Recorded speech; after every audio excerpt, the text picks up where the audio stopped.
Hello friends, welcome to my vlog. आप सबको मेरे इस फर्स्ट व्लॉग में स्वागत है। आशा करती हूँ आप सब स्वस्थ और खुश होंगे।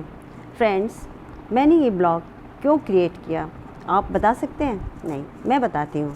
फ्रेंड्स, मैं आप लोगों के साथ अपना लोनलीनेस, अकेलापन शेयर करने के लिए ये ब्लॉग क्रिएट किया है।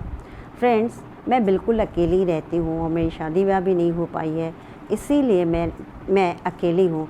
शादी होता तो हाँ फैमिली होती, मेरे साथ बातचीत करने वाले होते। मेरे साथ बातचीत करने वाला भी कोई नहीं है, इसीलिए मैंने ये ब्लॉग क्रिएट किया है आप लोगों के साथ बात करने और अपना कुछ समय बिताने के लिए।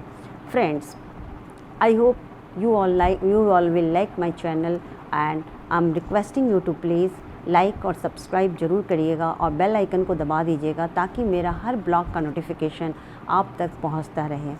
नाउ फ्रेंड्स, अब मैं आपको अपना इंट्रोडक्शन दे रही हूँ। मेरा नाम कीर्ति गिरी है और मैं कोलकाता से हूँ और मैं पेशे से टीचर थी। फ़िलहाल मेरे पास कोई काम ही नहीं है और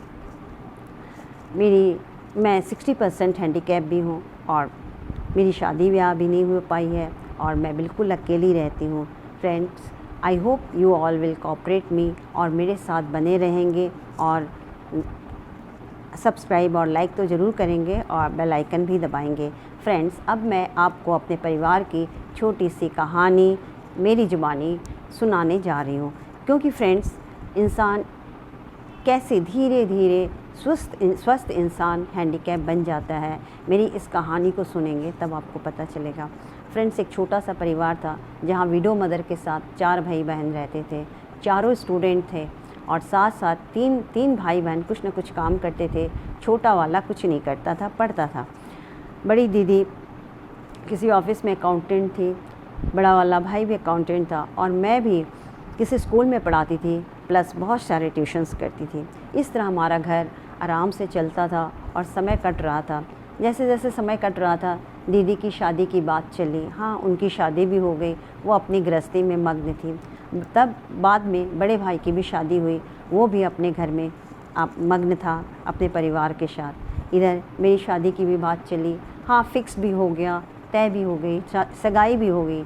इसके बाद फ्रेंड्स, हमारा दुर्भाग्य हमें पूरा पलटी खा गया नसीब ने और मेरी आँखों से कम दिखाई देने लगी और मेरे सामने जो भी इमेज आता था, विशन के बीच में जो भी इमेज आता था वो वेव ही आता था, लहराता हुआ विशन आता था, इमेज आता था मेरे आँखों के सामने।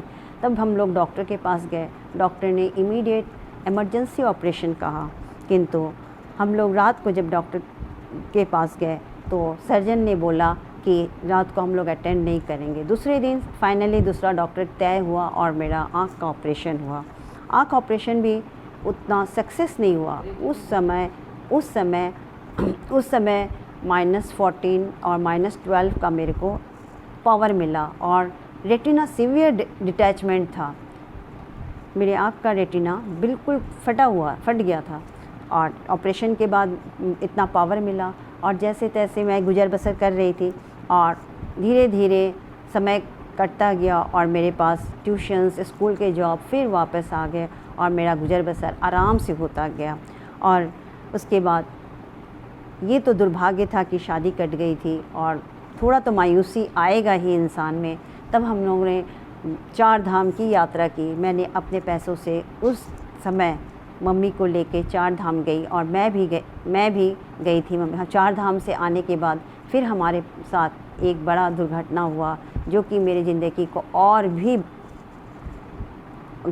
बुरा कर रहा और इसके बाद मेरी ज़िंदगी और काफ़ी बदल गई। फ्रेंड्स, ऑलरेडी ब्लॉग बहुत लंबा हो चुका है, इसीलिए मैं अपने नेक्स्ट ब्लॉग में मेरे साथ नेक्स्ट ट्रेजेडी क्या हुआ मैं बताऊंगी।